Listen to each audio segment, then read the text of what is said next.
Well, we're live. Hello, everybody. Welcome back to another Mike Ames Show. And no matter how hard I try, he will not change it to the Kirsty Ames Show. But if I can get support from you guys, maybe one day. So I'm joined, of course, by the lovely Mike over here. Hello, Mike. Hello, and welcome to my show. And we're also joined by Dan. Hello, Dan. How are you?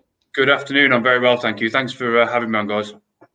It's our pleasure. So today we're going to be talking about SEO. Now, we normally kind of give it a minute or so just for people to come on. And I just want to make it very, very clear, Dan, you're the only expert on this panel. Mike and I know one thing about SEO, and that is what it stands for. That's not true. I just Googled it.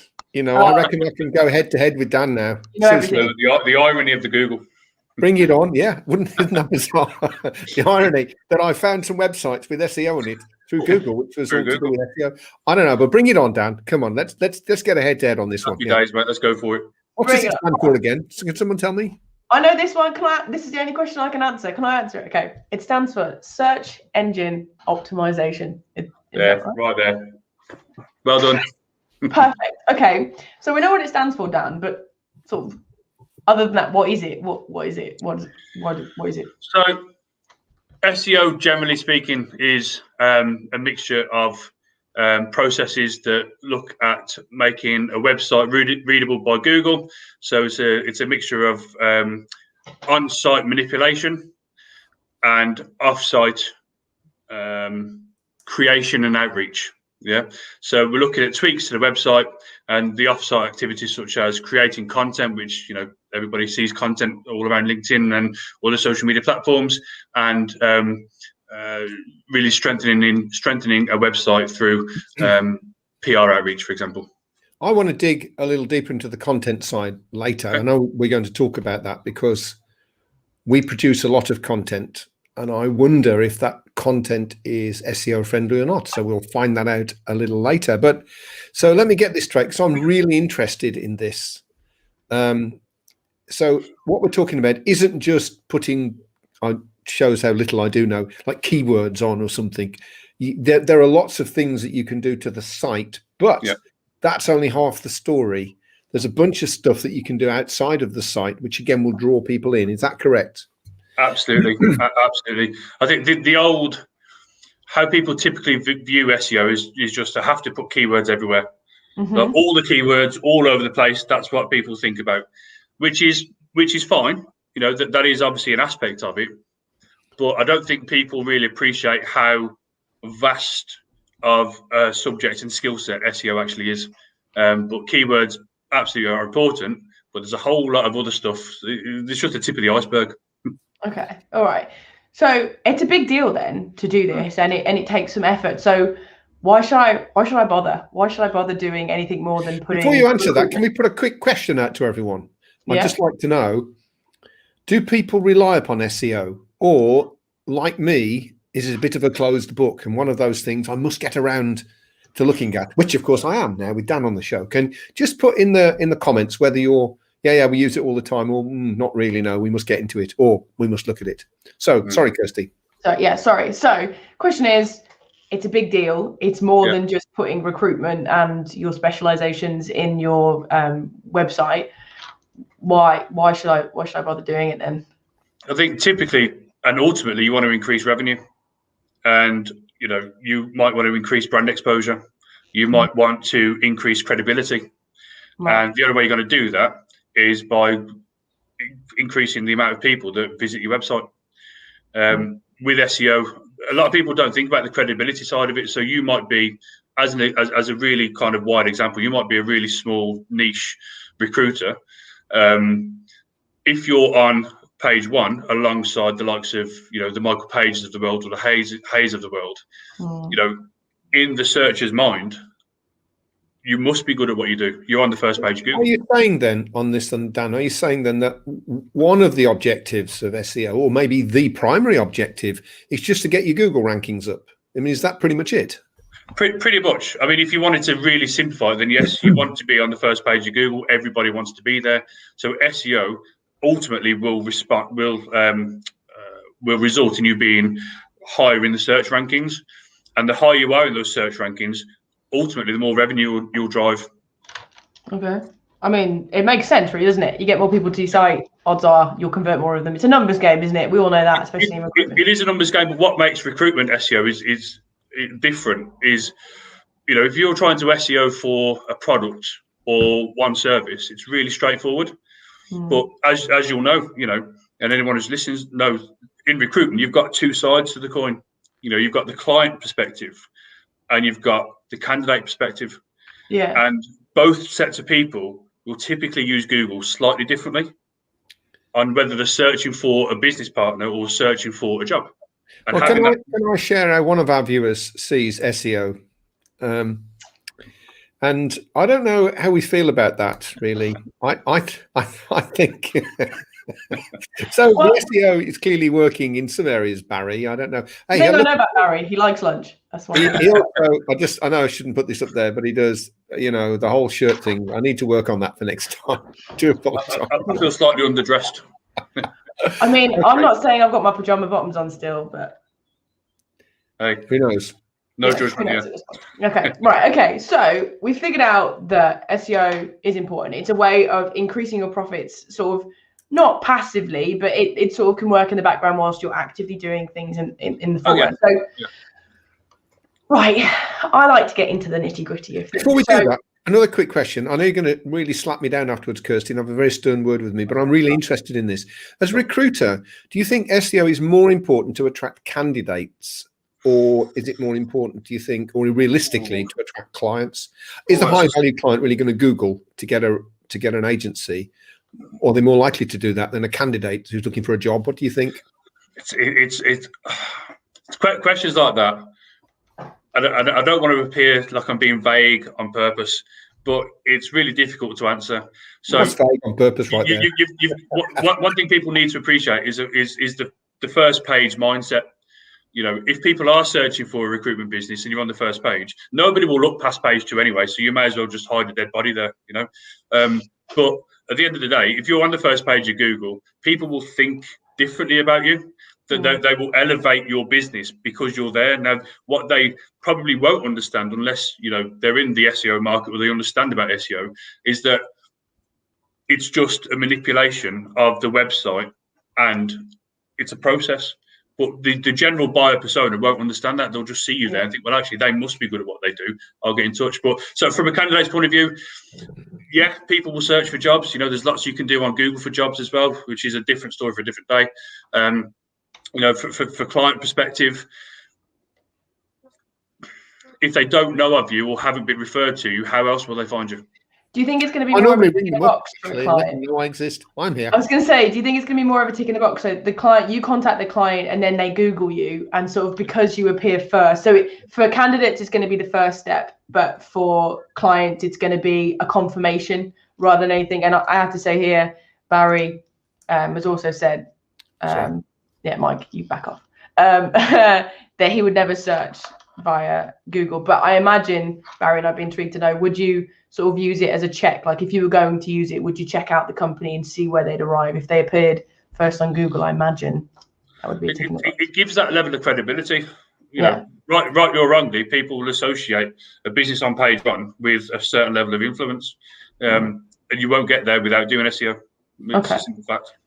Okay, all right. So we sort of know what it is and we know how powerful it is. And so now what I want to do is, and just to make this very clear, you know, Dan and I, we spoke about this before. This is quite a deep subject that you can get really into. There's a lot of processes to it, but we've only got 20 minutes. So we are going to give sort of a high level. And then at the end, Dan has a lovely tip to sort of help out starting the process off, which is what we're going to focus on. So the first thing that we've got is starting with technical tweaks to your website, right? So what kind of things does that mean? Like technical tweaks as in, like, do I change like the color of it? Like what does this mean? So technical tweaks is, you know, again, I always liken it to building a house and having the proper foundations. And the technical tweaks on the website will be things like the structure of the website, the URL structure, navigation. It will be things like titles, headers, meta descriptions, meta titles. What's a meta title and a meta description? I've got no idea what that means. So a title is a title, and a description describes to Google what the page is about. So what's the difference between like an ordinary title and a meta title? What's that meta mean?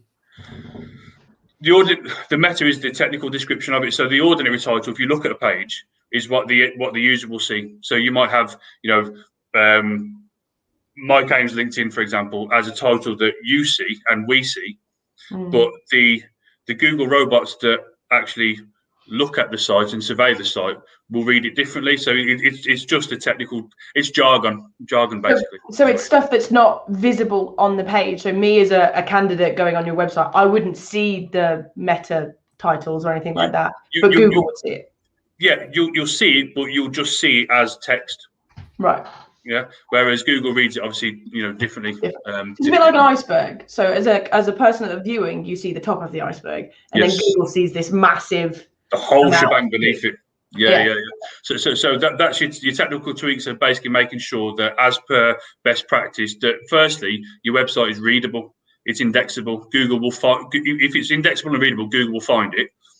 But then you've got to make it user friendly and readable and Google friendly. Right. Okay. So what is that? What's the old thing? Is it no more than 2 clicks to get where somebody wants, or no more than 3 clicks, or stuff like that? So you can have it fancy dancy in SEO, but if no candidate gets on there and goes, this is too complicated. So there's a balance between the two, is what you're saying. It's even it's even small stuff like where to put keywords.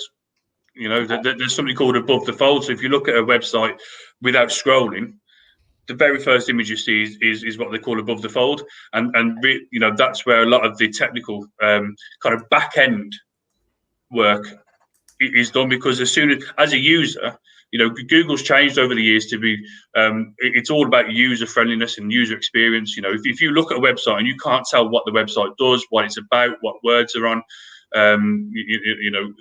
if there's no indication of what the website's about, you're going to have a bad experience, and you're likely to come off the site pretty rapidly.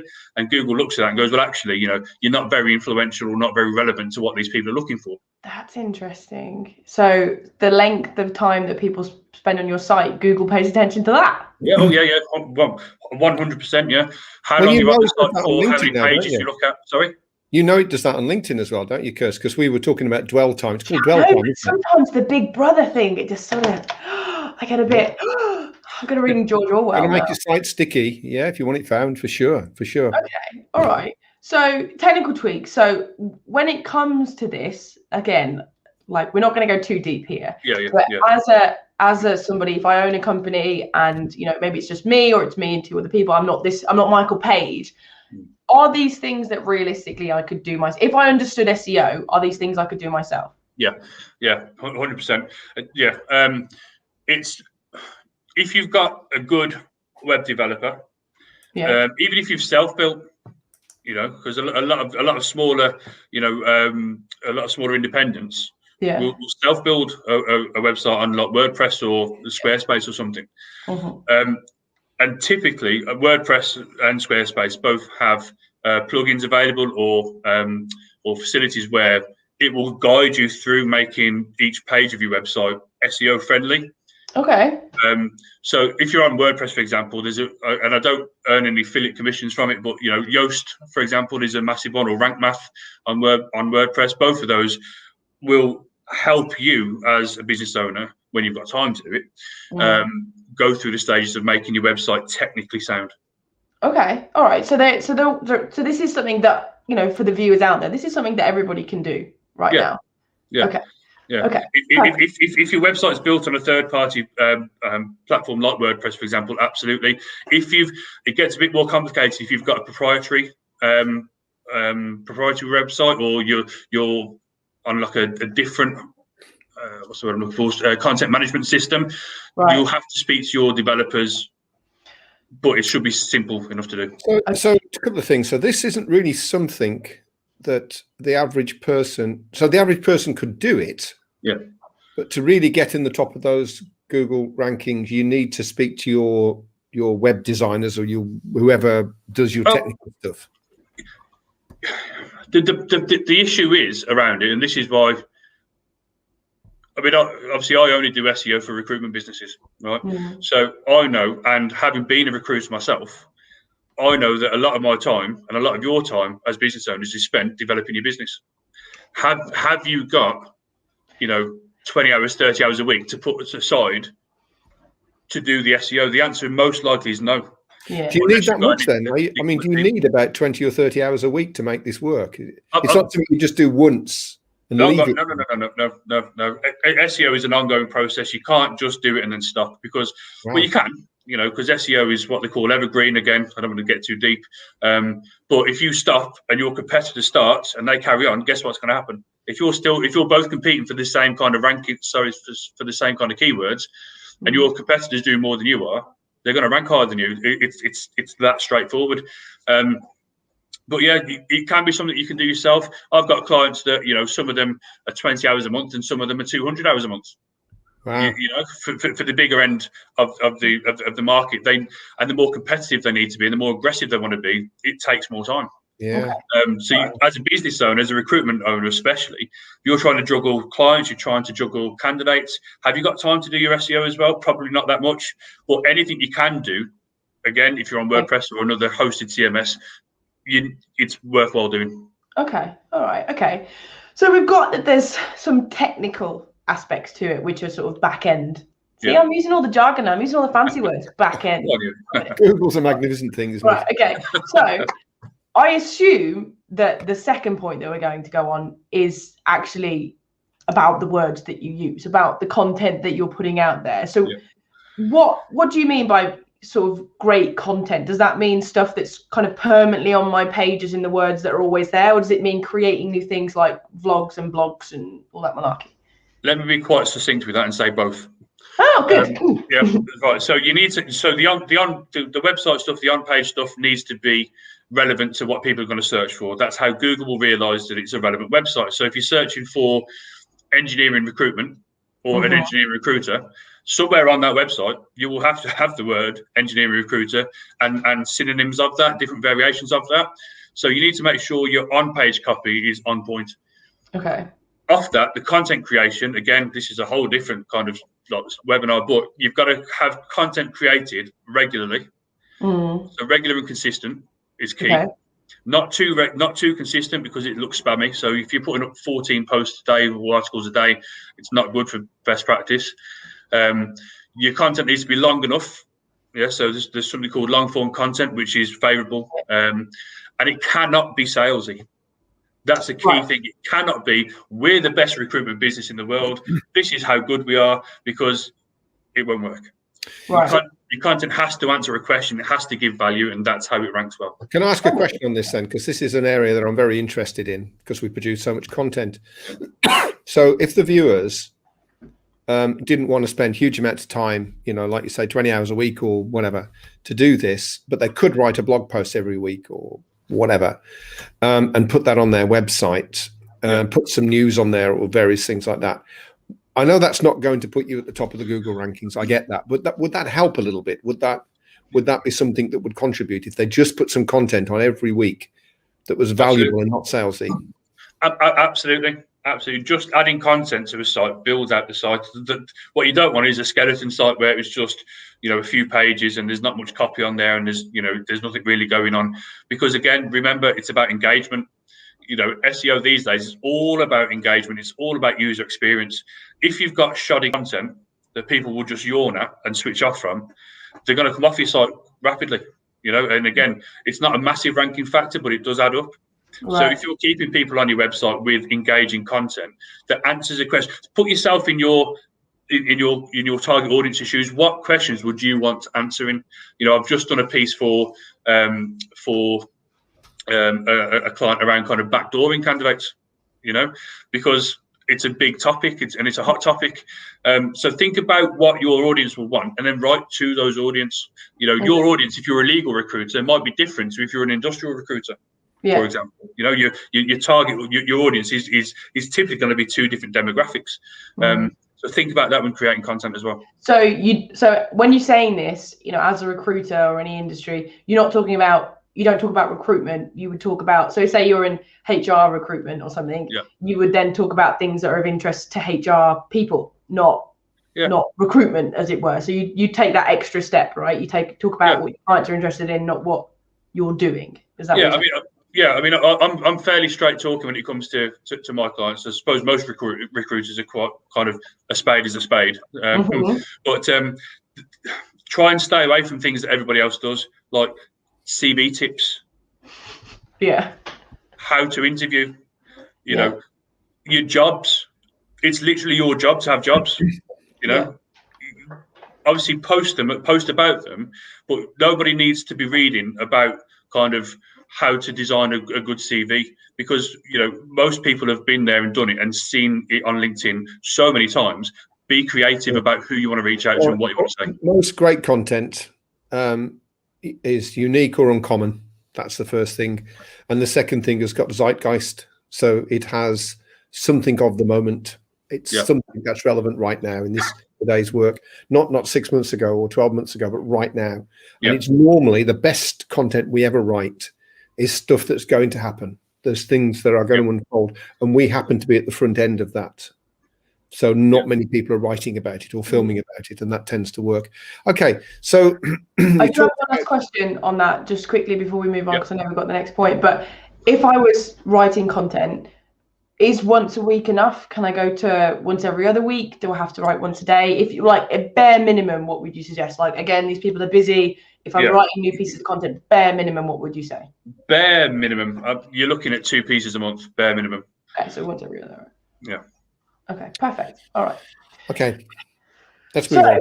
I think we have a third and final thing to sort of take into account, and that is something you've mentioned, which is a network of links back to your site. Now, I've immediately gone very matrix kind of in my brain. I imagine it's sort of maybe like that. I don't know. So what do you mean links back to your site? Linking from where to where? What's going on? Yeah, so in its simplistic form, you need to create what's called backlinks. And a backlink is literally a link from one website that links back to yours. Okay. Yeah. Now, backlinking and creating backlinks is really, really powerful. Really powerful. I can't stress that enough. But what I need to stress as well is, again, like most things, there's 2 sides to it. What you need to do, and how I do it for clients, is create links to other websites that are credible, that are trustworthy, relevant, authoritative. Yeah. And the way to do that is by creating content, because it links back to content, and reaching out to these websites. So maybe you're in engineering recruitment, for example, and there might be an engineering forum or trade website, or along those lines. Yeah. The best place to put that content is with that trade website.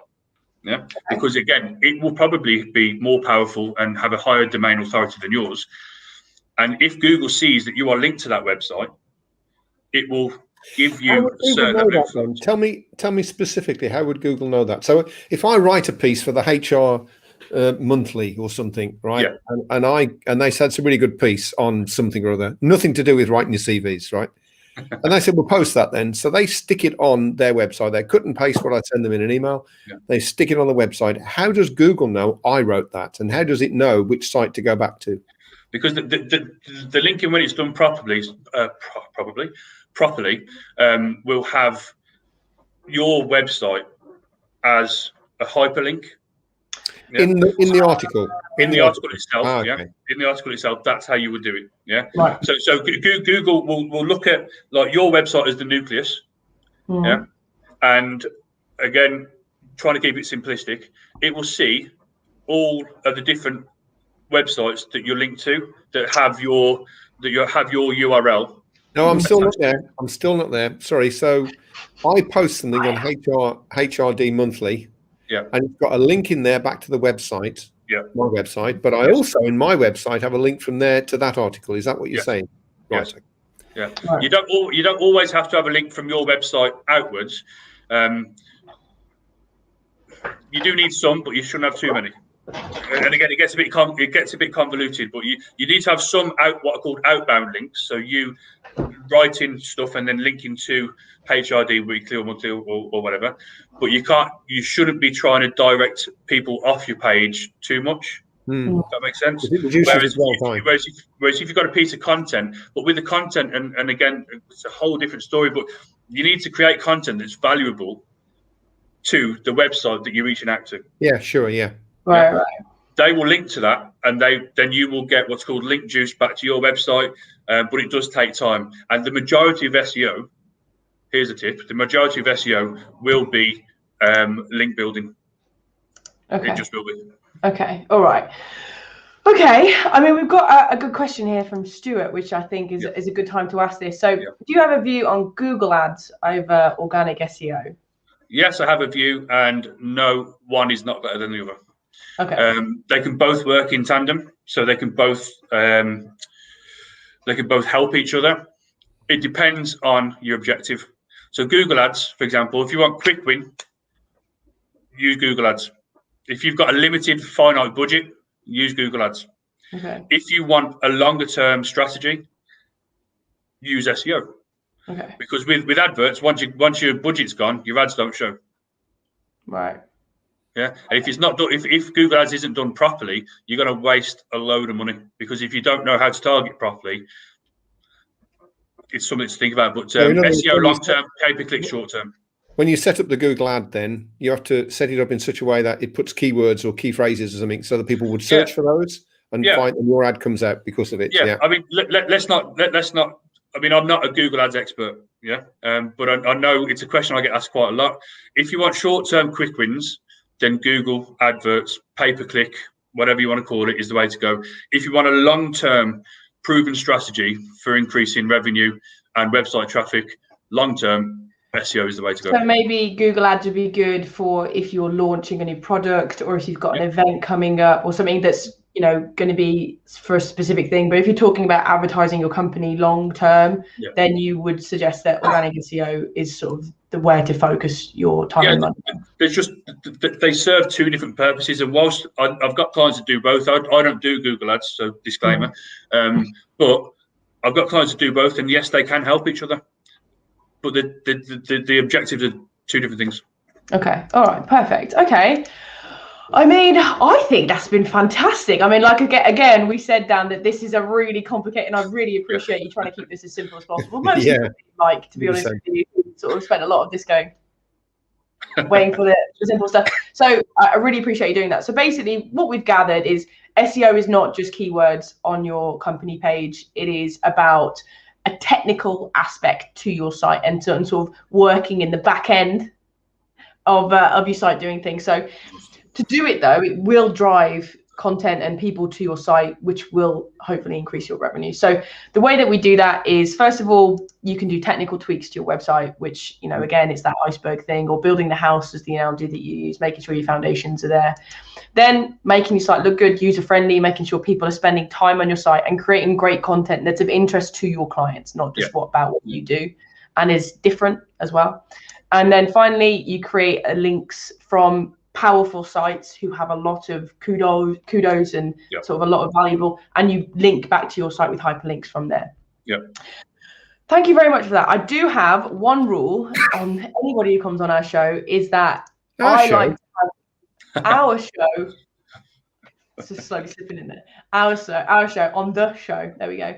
Is that I like to give people something tangible. So if people are watching this now and thinking, I want something on SEO, I want to do something regarding SEO, and it's, as we spoke about, it's a big process. What would you say, first thing to do as soon as you click off this site? What would you do? The very, very first thing I would do is an SEO audit of your website. You need to know what's not working, and you need to know what you need to do. And the only way you can do that is by doing an audit of the site. Okay, and is that something you can do yourself, or that's a no? If I've ever seen one, it's a no. No, I couldn't. I'll tell you that, actually. It's a no, but it's something that I'm happy to do for anybody watching. Free. I'll do a full site audit free for anyone who's watching, who's also on the show, like me, for example. I mean, you could put my arm up my back a little bit, I suppose. Yeah, why not? Why not? You really put me on. I can't really say no now, can I? So. No. As we want to invite you on the show again. Seriously, put me down for that. I'll have that. Thank you. Yeah. Okay. And so, if anybody else wants to take you up on that, what's the best way to do that? Is it to sort of write in the comments or connect with you on LinkedIn? What's the best way to do it? Send me a connection on LinkedIn. Just put audit or the Mike Ames Show, Sorry, Kirsty. Don't put the Kirsty Ames Show, though. Don't put that. No, that'll get you extra discount. Like a Kirsty show in the subject, so I know what it's about. And yeah, I'm happy to do a full audit for any viewers, any audience, whoever. Yeah. Okay, thank you. Really, really appreciate that. And we're definitely going to take you up on it. Mike definitely is. So I hope other people will out there as well. No problem. Just want to thank everybody again. Dan, thank you so much. It's been so great to have you. Thank you, Dan. I understand more than just what the initials mean now with SEO, which is amazing. A big deal. What you can learn in 25 minutes, isn't it? Amazing. It is. So thank you very much, Mike. You've been golden as always. Yeah, I know. Yeah. What have we got? Cheers, guys. Appreciate it. Yeah, who's on the show next week? Do we know? Can we remember? I can't remember actually. I can't remember either. We really should get on top of this. We will put something out as always, and we are always here at 12:30 on a Thursday with the Kirsty Ames. Stick it in your diary. Stick it in your calendar. The Kirsty Ames Show. Go on, stick it there. You know you want to. We will always be there. So thanks again to everybody who's commented, and we'll see you next week. See you next week. Bye. Bye.